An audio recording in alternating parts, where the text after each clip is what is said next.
أيها الذين آمنوا إذا نودي للصلاة من يوم الجمعة فاسعوا إلى ذكر الله وذروا البيع. الحمد لله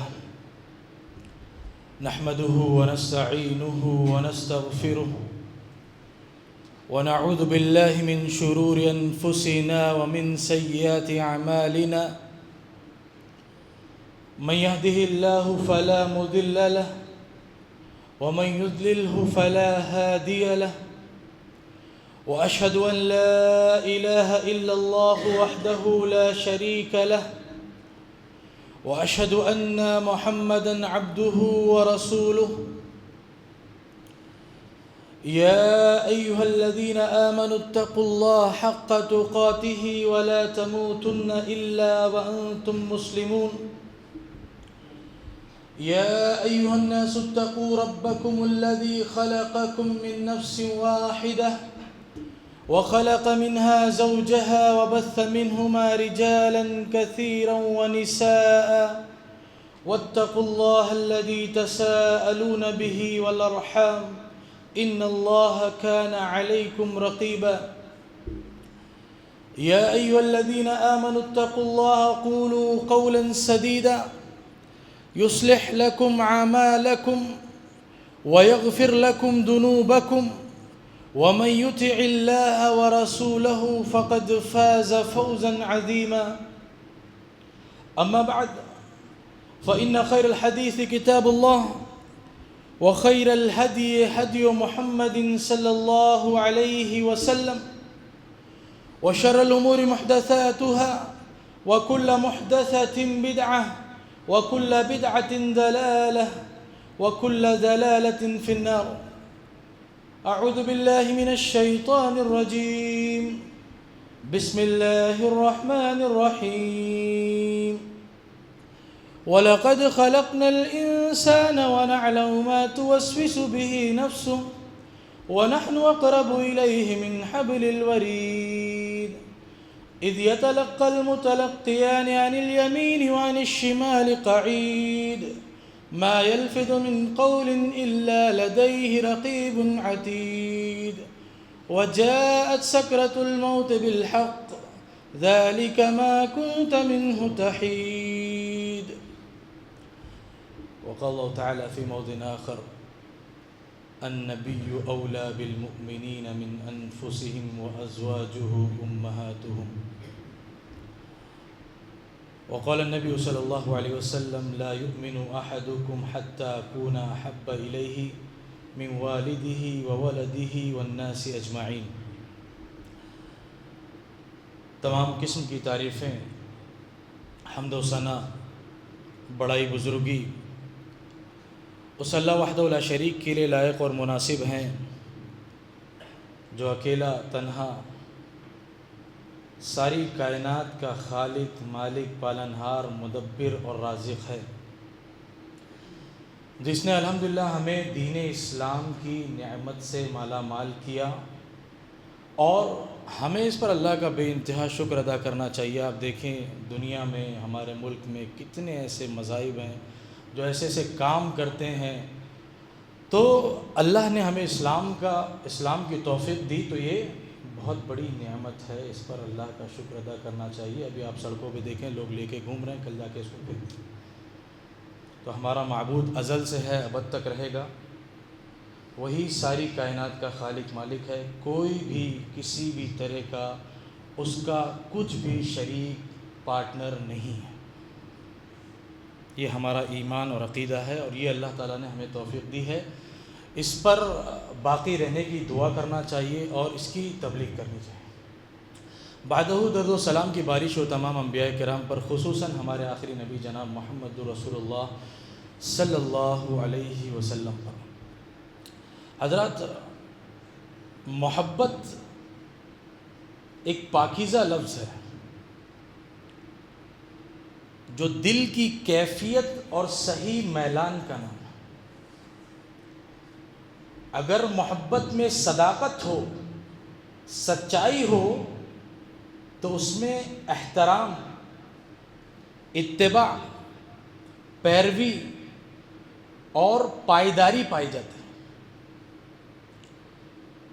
اگر کوئی انسان یہ دعویٰ کرے کہ وہ اپنی ماں سے محبت کرتا ہے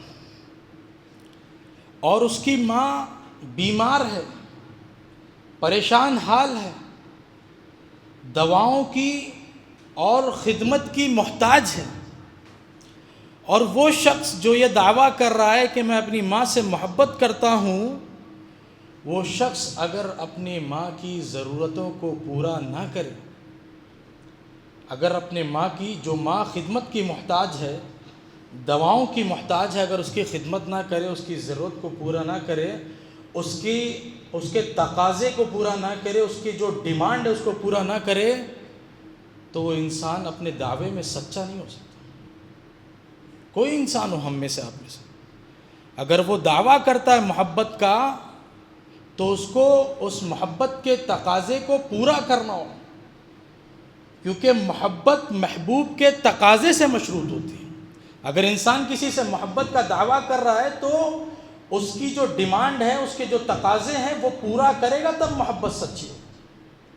بعینہ، اگر ہم اور آپ پیارے نبی صلی اللہ علیہ وسلم سے سچی محبت کرتے ہیں تو آپ صلی اللہ علیہ وسلم کی محبت کے جو تقاضے ہیں، جو ڈیمانڈ ہے، وہ سامنے آنے چاہیے۔ وہ ڈیمانڈ کیا ہے وہ ہمیں معلوم ہونا چاہیے، ان ڈیمانڈ کو ہم پورا کریں۔ ان تقاضوں کو ہم پورا اگر کریں گے تو ہم محبت میں سچے ہوں گے، ورنہ اس شخص کی طرح جو اپنے ماں کی محبت کا دعویٰ تو کر رہا ہے لیکن ماں کے تقاضے کو پورا نہیں کر رہا، اس طرح ہم بھی پیارے نبی صلی اللہ علیہ وسلم سے محبت کے تقاضے تو کر رہے ہیں، لیکن شاید ہم پیارے نبی صلی اللہ علیہ وسلم سے محبت کے جو تقاضے ہیں، محبت کا دعویٰ کر رہے ہیں، لیکن پیارے نبی صلی اللہ علیہ وسلم کے محبت کے جو تقاضے ہیں، جو ڈیمانڈ ہے، وہ ہم پورا نہیں کر رہے ہیں۔ تو آئیے دیکھتے ہیں کہ وہ تقاضے، وہ ڈیمانڈ، اللہ کے نبی صلی اللہ علیہ وسلم سے محبت کے تقاضے کیا ہیں۔ سب سے پہلی چیز، اللہ کے نبی صلی اللہ علیہ وسلم سے محبت۔ انسان یا مومن اس روئے زمین پر، اس کائنات میں پیارے نبی صلی اللہ علیہ وسلم سے بڑھ کر کسی سے محبت نہیں کرتا۔ پوری کائنات میں ایک مومن اللہ کے نبی صلی اللہ علیہ وسلم سے زیادہ کسی سے محبت نہیں کرتا۔ اللہ رب العالمین نے سورہ احزاب میں فرمایا، النبی اولیٰ بالمؤمنین من انفسہم، کہ نبی مومنوں پر ان کی جانوں سے زیادہ حق رکھتے ہیں۔ جان سے زیادہ محبوب انسان کو کیا چیز ہو سکتی ہے؟ لیکن مومن اپنی جانوں سے زیادہ پیارے نبی صلی اللہ علیہ وسلم سے محبت کرتے ہیں، اور خود اللہ کے رسول صلی اللہ علیہ وسلم نے فرمایا، لا یؤمن احدکم حتی اکون احب الیہ من والدہ وولدہ والناس اجمعین، کہ تم میں سے کوئی شخص اس وقت تک مومن نہیں ہو سکتا جب تک کہ میں اس کے نزدیک اس کے والد، اس کی اولاد اور ساری چیزوں سے زیادہ محبوب نہ ہو جاؤں، پسندیدہ نہ بن جاؤں۔ یعنی ایک انسان اس وقت تک مومن نہیں ہو سکتا جب تک کہ وہ اللہ کے رسول صلی اللہ علیہ وسلم سے سب سے زیادہ محبت نہ کرے۔ اپنے باپ، اپنی اولاد، اپنی جان سے بھی زیادہ محبت انسان اللہ کے نبی صلی اللہ علیہ وسلم سے کرے گا، تب جا کر وہ صحیح معنوں میں مومن ہو سکتا ہے، ورنہ وہ مومن نہیں ہو سکتا۔ پتہ ہی چلا کہ ہم مومنوں کے نزدیک سب سے محبوب ذات اگر اس کائنات میں کوئی ہے تو وہ پیارے نبی صلی اللہ علیہ وسلم کی ذات ہے۔ اور نبی سے محبت کا حکم کس نے دیا؟ ایک مومن، ایک مسلمان پیارے نبی صلی اللہ علیہ وسلم سے محبت کیوں کرتا ہے، کیوں کرے گا؟ کیونکہ نبی سے محبت کا حکم خود اللہ رب العالمین اور اس کے نبی صلی اللہ علیہ وسلم نے دیا ہے۔ اللہ نے حکم دیا ہے اور نبی نے حکم دیا ہے۔ چنانچہ اللہ رب العالمین نے فرمایا، قُلْ إِنْ كَانَ آبَاؤُكُمْ وَأَبْنَاؤُكُمْ، کہ اے نبی آپ کہہ دیجئے کہ بے شک تمہارے باپ، تمہاری اولاد، تمہارے رشتہ دار، تمہارا مال، جس مال کو تم کماتے ہو اور جس مال کے نقصان ہونے کا تم ڈر رکھتے ہو، اگر نبی اللہ اور اس کے رسول کی محبت ان چیزوں سے زیادہ ہے تمہارے نزدیک، مال اولاد اور رشتہ داروں سے زیادہ اللہ اور اس کے رسول کی محبت ہے تو ٹھیک ہے، لیکن اگر اللہ اور اس کے رسول سے زیادہ تم ان مال، اس دنیا، اولاد، رشتہ داروں سے محبت کرتے ہو تو پھر اللہ کے عذاب کا انتظار ہوگا۔ تو اللہ کے نبی صلی اللہ علیہ وسلم سے محبت کا حکم ہمیں اللہ رب العالمین نے دیا ہے اور اللہ کے رسول صلی اللہ علیہ وسلم نے دیا۔ اور آیت میں جو رشتے بیان کیے گئے، جو باتیں بیان کی گئی، عموماً باپ، ماں باپ، اولاد، رشتہ دار، مال، جو آدمی مال کماتا ہے، آدمی ان چیزوں سے محبت کرتا ہے، ان سے فطری محبت ہوتی ہے، اپنی اولاد سے، اپنے ماں باپ سے، اپنے رشتہ داروں سے۔ لہذا اسی چیز کے ذریعے اللہ رب العالمین نے مومنوں کا امتحان لیا کہ اگر تم ان سارے رشتہ داروں سے، یہ دنیا کے مال، یہ تجارت، یہ پراپرٹی، ان سب سے زیادہ اگر اللہ اور اس کے رسول سے محبت کرتے ہو تو ٹھیک ہے، اگر اس سے زیادہ تم اللہ اور رسول سے زیادہ مال سے محبت کرتے ہو، اولاد سے محبت کرتے ہو تو تمہارا معاملہ ٹھیک نہیں۔ تو نبی سے محبت یہ اللہ رب العالمین کا حکم ہے۔ اور صحابہ کرام کی زندگی میں محبت کی بے شمار مثالیں۔ حضرت عمر رضی اللہ عنہ ایک موقع پر اللہ کے رسول صلی اللہ علیہ وسلم کے ساتھ کھڑے تھے، ہاتھ میں ہاتھ رکھے ہوئے۔ حضرت عمر رضی اللہ عنہ نے کہا کہ اللہ کے رسول صلی اللہ علیہ وسلم، میں آپ کو اپنی جان کے علاوہ سب سے زیادہ محبت کرتا ہوں، یعنی مجھے سب سے زیادہ اپنی جان محبوب ہے، اس کے بعد آپ صلی اللہ علیہ وسلم۔ تو اللہ کے رسول صلی اللہ علیہ وسلم نے کہا یہ نہیں چلے گا، تم جب مجھے اپنی جان سے بھی زیادہ محبت کرو گے تب ہوگا، تب تم مسلمان ہوگے، تب تم مومن ہوگے۔ تو حضرت عمر رضی اللہ عنہ نے فوراً کہا، ٹال مٹول نہیں کیا، سوچا نہیں، کہا اللہ کے رسول اب میں آپ کو اپنی جان سے زیادہ محبوب رکھتا ہوں۔ بے شمار مثالیں ہیں صحابہ کرام کی زندگیاں، صحابہ کرام کی زندگیوں کا مطالعہ کریں تو پیارے نبی صلی اللہ علیہ وسلم کی محبت کی بے شمار مثالیں، پوری زندگی آپ کی محبت میں صحابہ نے گزاری، آپ کے لیے سب کچھ قربان کر دیا۔ ایک صحابی تھے، اللہ کے رسول صلی اللہ علیہ وسلم کی خدمت کرتے تھے، رات کو وضو کا پانی لاتے تھے۔ صحابی سے اللہ کے رسول نے پوچھا کہ تمہیں کیا چاہیے، بتاؤ تمہاری کیا ڈیمانڈ ہے، کیا مانگتے ہو؟ صحابی نے کہا اللہ کے رسول صلی اللہ علیہ وسلم میں آپ کا ساتھ، آپ کی مرافقت جنت میں مانگتا ہوں۔ تو اللہ کے رسول نے کہا تو پھر اس کے لیے تمہیں محنت کرنی پڑے گی، عبادت کرنی پڑے گی، تو تم زیادہ سجدے کرو، زیادہ نوافل کا اہتمام۔ تو محبت اس قدر تھی کہ صرف دنیاوی محبت نہیں، آخرت میں بھی اللہ کے نبی کا ساتھ چاہیے۔ آدمی تو بس دنیا کی سوچتا ہے، چند سالوں کی سوچتا ہے، پھر کچھ سال گزرتے ہیں تو دوسرا آدمی اس کا محبوب بن جاتا ہے۔ لیکن صحابہ کا یہ معاملہ تھا کہ صحابہ اس دنیا میں بھی اللہ کے رسول کا ساتھ چاہ رہے ہیں اور آخرت میں بھی اللہ کے رسول صلی اللہ علیہ وسلم کا ساتھ چاہ رہے ہیں۔ غزوہ احد کا واقعہ ہے کہ جب کچھ صحابہ پہاڑ سے ہٹ گئے، کفار حملہ ور ہو گئے، 12 صحابہ اللہ کے رسول صلی اللہ علیہ وسلم کے پاس تھے۔ ہر صحابی اپنی جان قربان کرنے کے لیے دوڑ رہا تھا۔ اللہ کے رسول پکارتے کون میرا دفاع کرے گا، ہر صحابی پکار لگاتا اللہ کے رسول میں آپ کا دفاع کروں گا، میں آپ کے سامنے کروں گا، اور اپنی جان کی پرواہ نہیں کی صحابہ نے۔ وہ موقع تلاش کر رہے تھے کہ ہم اللہ کے رسول صلی اللہ علیہ وسلم کا دفاع کریں اور اپنی جان کو قربان کریں۔ یہ محبت ہوتی ہے سچی۔ یہ محبت کی مثالیں ہیں جو دنیا میں کہیں اور ہمیں اور آپ کو نہیں ملی۔ صحابہ کرام نے جو محبت کی مثالیں پیش کی ہیں وہ محبت کی مثالیں دنیا میں کہیں اور نہیں ملیں گی۔ تو جیسا کہ میں نے شروع میں کہا کہ محبت اگر سچی ہو تو اس کے کچھ تقاضے ہوتے ہیں، کچھ ڈیمانڈس ہوتی ہیں، اگر وہ تقاضے پورے ہوں تو وہ محبت سچی ہوگی۔ تو آئیے دیکھتے ہیں کہ پیارے نبی صلی اللہ علیہ وسلم سے محبت کے تقاضے کیا ہیں۔ ہم ہر امتی، ہر مسلمان، وہ چاہے کسی مسلک کا ہو، کسی طبقے کا ہو، وہ اللہ کے رسول صلی اللہ علیہ وسلم سے محبت کا دعویٰ کرتا ہے۔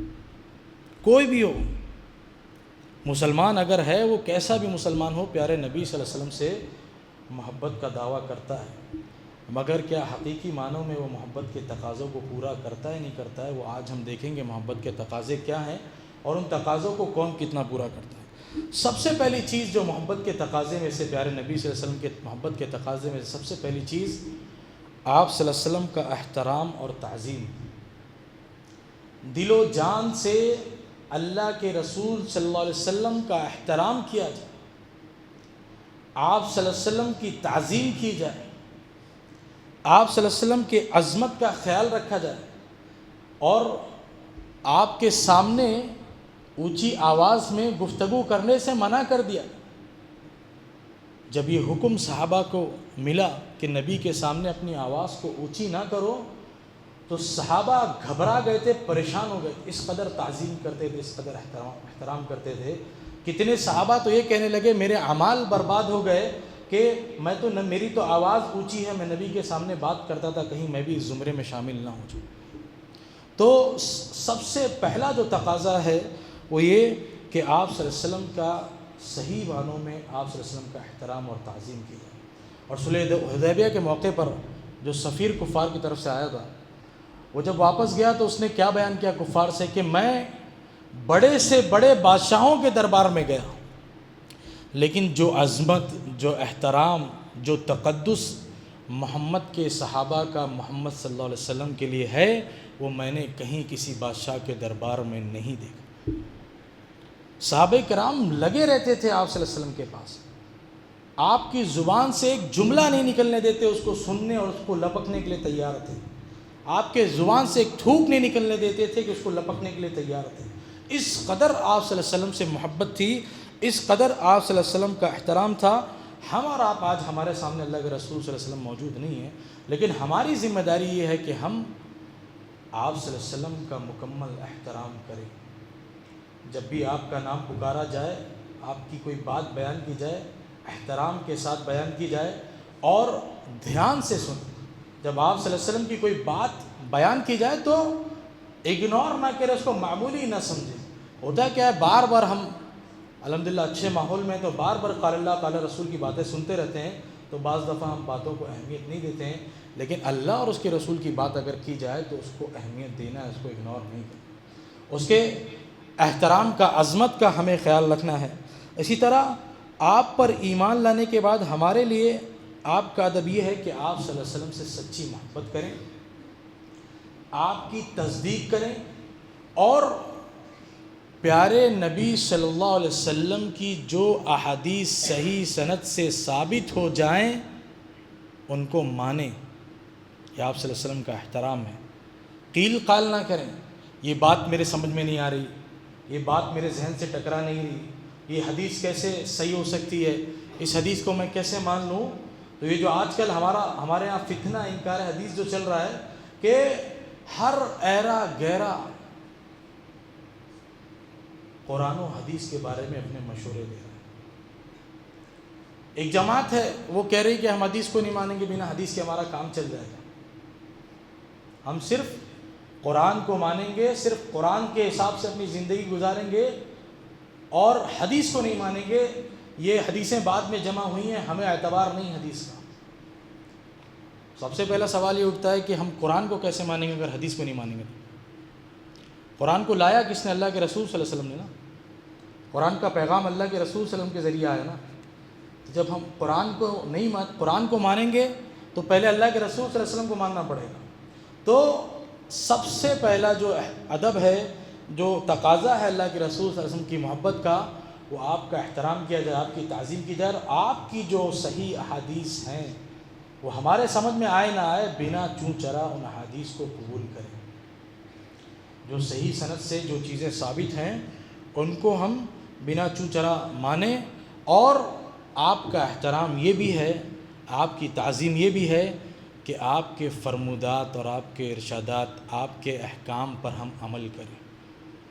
جو حکم آپ نے دیا ہے، وما آتاکم الرسول فخذوہ وما نہاکم عنہ فانتہوا، کہ رسول جو حکم تمہیں دیں اس کو لے لو اور جن چیزوں سے روک دیں ان سے رک جاؤ. تو جو حکم، جو ارشادات، جو فرمودات آپ صلی اللہ علیہ وسلم کے ہیں ان کو مانیں. آج دنیا میں کوئی غیر مسلم، کوئی نالائق اگر اللہ کے رسول کی شان میں گستاخی کرتا ہے تو ہمارا خون کھول جاتا ہے. نبی کے تعظیم میں، نبی کے تقدس کو اگر کوئی پامال کرتا ہے تو ہمیں حقیقی معنوں میں تکلیف ہوتی ہے، بڑی پریشانی ہوتی ہے۔ لیکن کیا حقیقی معنوں میں ہم اللہ کے رسول کا احترام کرتے ہیں؟ آپ کے احکامات کو، آپ کے ارشادات کو جیسا ماننا چاہیے ویسا مانتے ہیں؟ کیا ہم خود اللہ کے رسول کو صحیح معنوں میں اللہ کے رسول کا مقام دیتے ہیں؟ آپ کے فرمودات کو مانتے ہیں؟ بے شمار مسائل ہیں جن میں ہم اللہ کے رسول صلی اللہ علیہ وسلم کی باتوں کو نہیں مانتے، اور ہر آدمی اپنی سہولت کے حساب سے اپنا اسلام لے کے چل رہا ہے۔ جس کو داڑھی رکھنا جس کے لیے آسان ہے وہ داڑھی رکھ رہا ہے، جس کے لیے سنت پڑھنا آسان ہے وہ سنت پڑھ رہا ہے، جو جیسا چاہ رہا ہے اپنے حساب سے اپنا دین لے کے چل رہا ہے، اور وہ دوسرے کو دوسرے چیز میں ٹوک رہا ہے۔ تو اللہ نے کیا کہا، ادخلوا فی السلم کافہ، دین میں مکمل داخل ہو جاؤ۔ ایسا نہیں ایک چیز جو آسان ہے ان پر عمل کرنا اور جو مشکل ہے ان کو چھوڑ دینا۔ تو نبی کے تعظیم یہ بھی ہے کہ آپ صلی اللہ علیہ وسلم کے جو احکامات ہیں، جو آپ کے ارشادات ہیں، جو آپ کے فرمودات ہیں، ان پر عمل کیا جائے۔ ہم روزانہ بے شمار مواقع پر، بے شمار اوقات میں اللہ کے رسول کے احکام کی نافرمانی کرتے ہیں۔ صبح و شام اپنے اعمال میں، اپنے ڈیلی روٹین میں ہم جائزہ لیں تو اللہ کے رسول صلی اللہ علیہ وسلم کی جو حکم ہے ان کی مخالفت ہم کرتے ہیں۔ دوسرا جو تقاضا ہے اللہ کے رسول صلی اللہ علیہ وسلم سے محبت کا، وہ یہ کہ آپ صلی اللہ علیہ وسلم کے لیے جان و مال کی قربانی دینے کا جذبہ ہمارے اندر ہو۔ آپ صلی اللہ علیہ وسلم کے لیے جان و مال کی قربانی کا جذبہ دینے کا، قربانی دینے کا جذبہ ہمارے اندر ہو۔ اور صحابہ کرام میں یہ جذبہ عتم تھا۔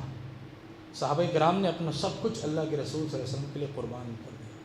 آپ صلی اللہ علیہ وسلم کے ایک حکم پر، ایک اشارے پر وہ اپنا سب کچھ قربان کرنے کو تیار تھے۔ آج بھی اگر کبھی ضرورت پڑے تو اللہ کے رسول صلی اللہ علیہ وسلم کے لیے، دین کے لیے اگر ایسا کوئی موقع آتا ہے تو ہمیں اس کے لیے تیار رہنا چاہیے۔ تیسرا تقاضا پیارے نبی صلی اللہ علیہ وسلم سے محبت کا، اور یہ سب سے اہم تقاضا ہے کہ آپ صلی اللہ علیہ وسلم سے محبت کا اہم ترین تقاضا ہے کہ آپ صلی اللہ علیہ وسلم کی اطاعت کی جائے، آپ صلی اللہ علیہ وسلم کی فرما برداری کی جائے۔ فرمایا اللہ رب العالمین نے قل ان کنتم تحبون اللہ فاتبعونی یحببکم اللہ، کہ اگر تم اللہ سے محبت کرتے ہو تو میرے نبی کی اتباع کرو۔ اور جو اللہ کے نبی نے کیا کہا کہ جو آدمی میری اتباع نہیں کرے گا وہ جہنم میں جائے گا۔ جو آدمی میری اتباع نہیں کرے گا وہ آدمی جہنم میں جائے گا۔ تو پیارے نبی صلی اللہ علیہ وسلم کی محبت کا تقاضا یہ ہے کہ آپ صلی اللہ علیہ وسلم کی اطاعت کی جائے، آپ کی فرما برداری کی جائے۔ اور محبت کا مطلب بھی یہی ہوتا ہے۔ عربی شاعر نے کہا ان المحب لمن یحب مطیع، کہ آدمی جس سے محبت کرتا ہے اس کا مطیع اور فرما بردار ہوتا ہے۔ آدمی جس سے محبت کرتا ہے اس کی باتوں کو مانتا ہے، اس کا مطیع اور فرما بردار ہوتا ہے۔ تو اگر ہم اللہ کے رسول صلی اللہ علیہ وسلم سے صحیح معنوں میں محبت کرتے ہیں تو ہمیں آپ صلی اللہ علیہ وسلم کی اطاعت اور فرما برداری کرنی ہو۔ اگر ہم اللہ کے رسول کی اطاعت اور فرما برداری نہیں کر رہے ہیں تو گویا ہم آپ صلی اللہ علیہ وسلم سے سچی محبت نہیں کر رہے۔ اگر ہم آپ صلی اللہ علیہ وسلم کی اطاعت نہیں کر رہے تو ہم آپ صلی اللہ علیہ وسلم سے سچی محبت نہیں کر رہے۔ اور صحابہ کرام نے اطاعت ایسی کی، فرما برداری ایسی کی، پیروی ایسی کی، محبت ایسی کی کہ دین تو دین، دنیا میں بھی آپ کی محبت کی، کھانے پینے میں بھی آپ کی محبت کی۔ جہاں راستے میں آپ صلی اللہ علیہ وسلم رکے وہاں رکے، کھانے پینے میں بھی جو چیز، جو ذائقہ، جو چیزیں آپ صلی اللہ علیہ وسلم کو زیادہ پسند تھی ان چیزوں کو پسند کیا۔ یہ محبت تھی صحابہ کی، اور یہ اطاعت تھی صحابہ کرام کی۔ اور ہمارے اور آپ کی طرح نہیں تھے کہ ہمارے پاس دین کا کوئی حکم اگر آج معلوم نہیں تھا، ہم کو آج معلوم ہوا تو ہم اگلے ہفتے سے سٹارٹ کریں گے، آج نہیں کریں گے۔ کسی کو بول دو نماز پڑھنا ہے، بھائی نماز کی اہمیت پر بات کر لو، انشاءاللہ شیخ جمعہ سے شروع کریں گے، آج سے نہیں شروع کریں گے۔ آج سے ہمارا کوئی، صحابہ کا معمول کیا تھا، جیسے حکم ملتا فوراً کرتے تھے۔ اطاعت کا جذبہ یہ ہوتا ہے، فرما برداری یہی ہوتی ہے کہ آپ کو جیسے کہا جائے، باپ اگر بیٹے کو حکم دے رہا ہے تو فوراً وہ کرنا ہے، اگر وہ کام فوراً کرنا ہے تو ٹالنا نہیں۔ شوہر بیوی کو کوئی حکم دے رہا ہے تو اطاعت کا مطلب کیا ہوتا ہے، ابھی کوئی کام ہو رہا تو ابھی، اس کو ٹالنا نہیں۔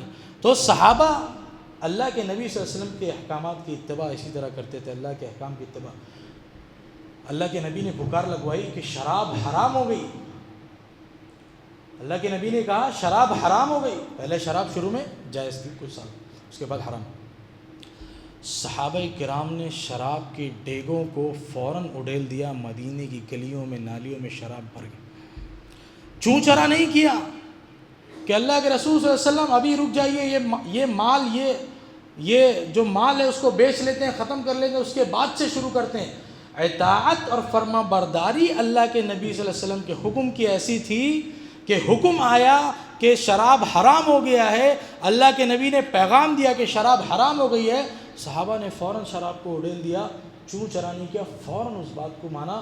اگر ہمارے پاس قرآن اور حدیث کا کوئی حکم آئے، ہمیں معلوم ہو جائے کہ صحیح حدیث سے حکم ثابت ہے، ہمارا ایمان کا تقاضا یہ ہے، محبت کا تقاضا یہ کہ فوراً اسی وقت اپنے عقیدے کو، اپنے عمل کو درست کریں. وہ نہیں دیکھنا کہ ہمارے ابا کس دین پر تھے، ہمارے بھائی کس دین پر تھے، ہمارے آبا اجداد کس دین پر تھے، تو ہم ابھی دیکھیں گے، غور کریں گے، سوچیں گے سماج ہم کو کیا بولے گا، سوسائٹی ہم کو کیا بولے گی. اگر اللہ اور اس کے رسول کا حکم آ گیا تو فوراً اپنے آپ کو مطیع اور فرما بردار بنانا ضروری ہے. یہ ایمان کا تقاضا ہے. اگر ہم مومن ہیں تو اللہ اور اس کے رسول کی بات ماننا ہمارے لیے ضروری ہے. تو پیارے نبی صلی اللہ علیہ وسلم کی محبت کا ایک تقاضا اطاعت رسول ہے.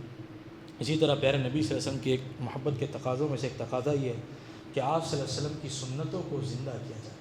جو سنتیں آپ کی سست پڑ گئی ہیں، جو سنتیں آپ کی معدوم ہوتے جا رہی ہیں، ان سنتوں کو، آپ صلی اللہ علیہ وسلم کی سنتوں کو احیا کیا جائے، ان کو دوبارہ شروع کیا جائے.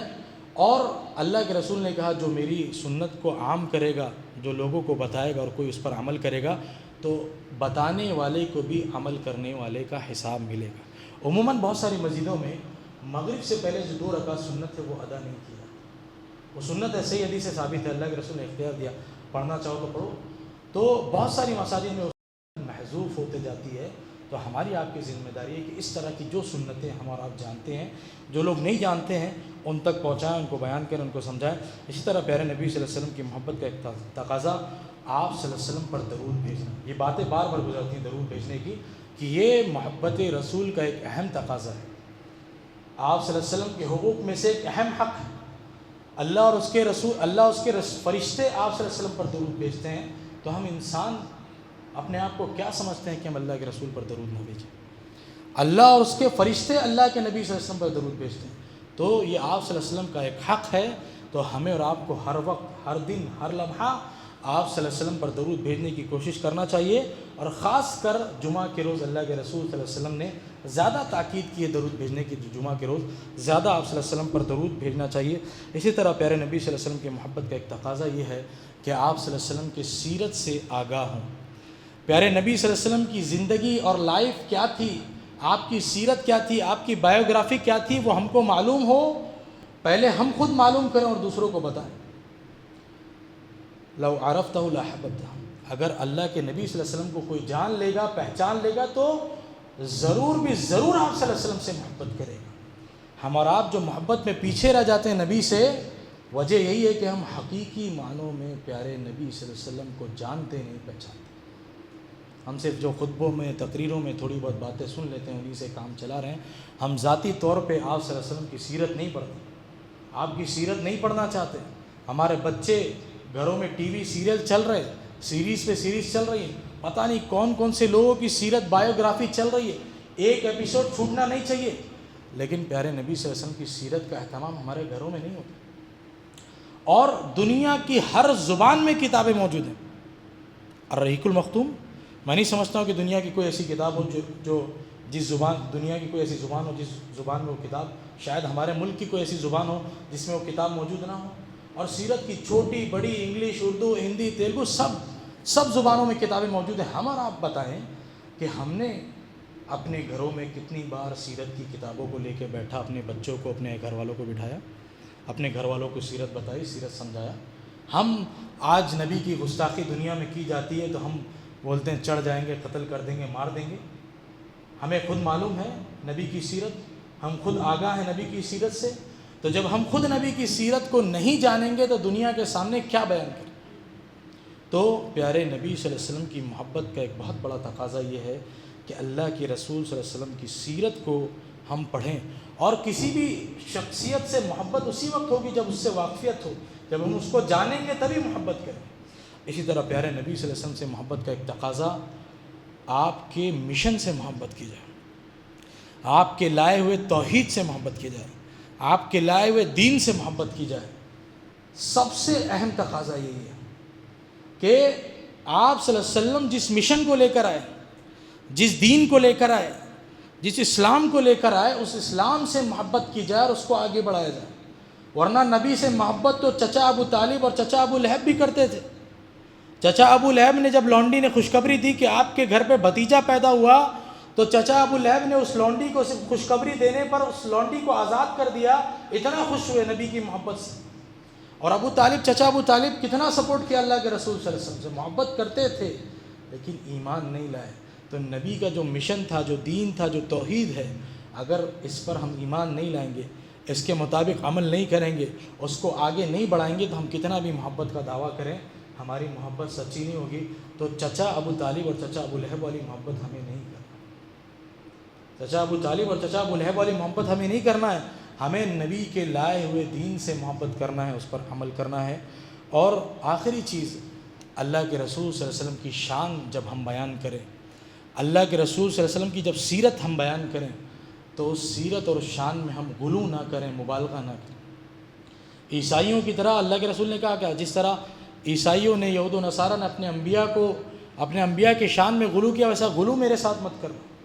تو ابھی ربیع الاول کا مہینہ شروع ہوا ہے، ایسی ایسی باتیں نعوذ باللہ اللہ کے رسول صلی اللہ علیہ وسلم کی شان میں، ایسے ایسے اشعار اللہ کے رسول کی شان میں پڑھے جاتے ہیں کہ اللہ کے رسول صلی اللہ علیہ وسلم کو ان کے مقام سے اونچا کر کے اللہ کے برابر کر۔ تو نبی کی شان بیان کی جائے، اس میں کوئی مسئلہ نہیں ہے، لیکن نبی کی شان، نبی کا مقام جو ہے اس مقام پر رکھا جائے، یہی اصل دین ہے۔ نبی کے مقام سے اوپر اس کو نہ کیا جائے، غلو نہ کیا جائے۔ غلو کا مطلب یہ ہوتا ہے کہ جس کا جو حق ہے اس سے اس کو بلند کر دیا۔ تو اللہ کے رسول بندے تھے، اللہ کے رسول تھے، خاتم النبیین تھے، اس پر اللہ کے رسول صلی اللہ علیہ وسلم کو رکھا جائے، اس مقام پر رکھا جائے۔ آپ صلی اللہ علیہ وسلم کی شان میں غلو نہ کیا جائے، آپ کے مقام کو بلند نہ کیا جائے۔ آخر میں انہی باتوں پر اپنی بات کو ختم کروں گا اور دعا کروں گا کہ اللہ تو صحیح معنوں میں ہمیں پیارے نبی صلی اللہ علیہ وسلم کے محبت کے جو تقاضے ہیں ان کو پورا کرنے والا بنا۔ آمین۔ وآخر دعوانا الحمد للہ رب العالمین۔